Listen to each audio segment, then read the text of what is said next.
سوبر صغرون. مرحبا بكم أصدقاء سوبر صغرون. في هذا الفيديو سنختبر معلوماتنا حول درس مكونات الدم، سؤال وجواب.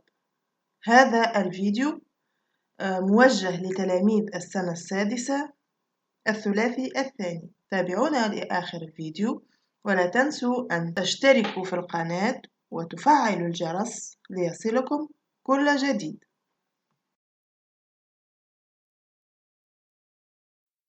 السؤال الأول، اختر الإجابة الصحيحة.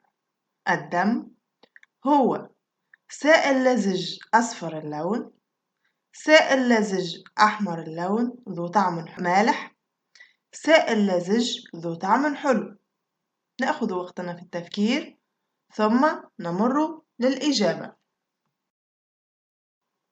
الإجابة الصحيحة: الدم هو سائل لزج أحمر اللون ذو طعم مالح.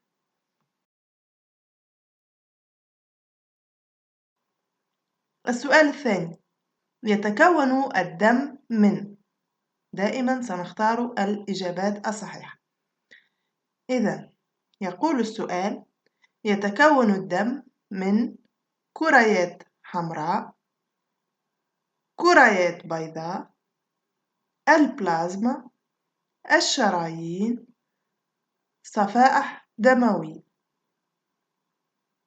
نأخذ وقتنا للتفكير ثم نتعرف الإجابة. الإجابات الصحيحة وهي كريات حمراء، كريات بيضاء، البلازما، وصفائح دموية. نمر إلى السؤال الثالث. الكريات الحمراء تكون في شكل أقراص مقعرة الوجهين. تعيش الكريات الحمراء سنوات طويلة. تعيش الكريات الحمراء حوالي 120 يوما. تتكون الكريات الحمراء من نخاع العظام الأحمر. تتكون الكريات الحمراء داخل الطحال. نأخذ وقتنا نفكر ثم نجيب. الإجابات الصحيحة: تكون الكريات الحمراء في شكل أقراص مقعرة الوجهين. الإجابة الصحيحة الثانية: تعيش الكريات الحمراء حوالي 120 يوما. الإجابة الصحيحة الثالثة: تتكون الكريات الحمراء من نخاع العظام الأحمر.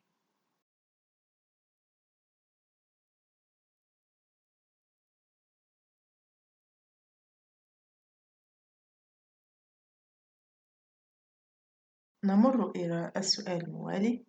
البلازما هي سائل أصفر اللون ينقل الأكسجين، أو يتكون من كمية كبيرة من الماء ومواد ذائبة. والاحتمال الثالث: البلازما هي سائل عديم اللون. نفكر ثم نجيب.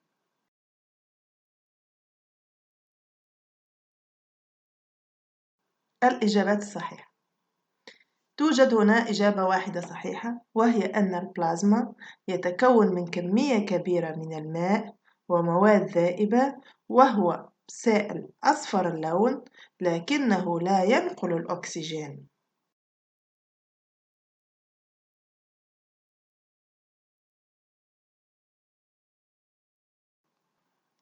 السؤال الموالي. الكريات البيضاء هي خلايا عديمة اللون ذات نواة. عددها أكثر من عدد الكريات الحمراء. تعيش الكريات البيضاء حوالي 120 يوما. لنختبر معلوماتكم نفكر ثم نجيب.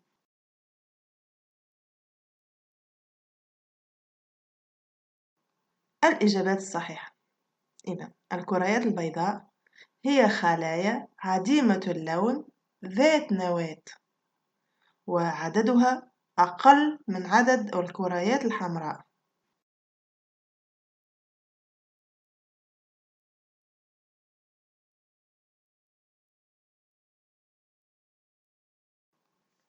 السؤال الموالي: الصفائح الدموية هي خلايا عديمة اللون ذات نواة، خلايا صغيرة الحجم شفافة اللون، تعيش الصفائح الدموية حوالي 10 أيام، تتكون الصفائح الدموية من نخاع العظام الأحمر.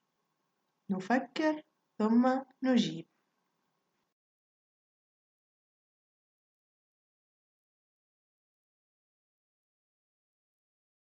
الإجابات الصحيحة: الصفائح الدموية هي خلايا صغيرة الحجم شفافة اللون. تعيش الصفائح الدموية حوالي 10 أيام. تتكون الصفائح الدموية من نخاع العظام الأحمر.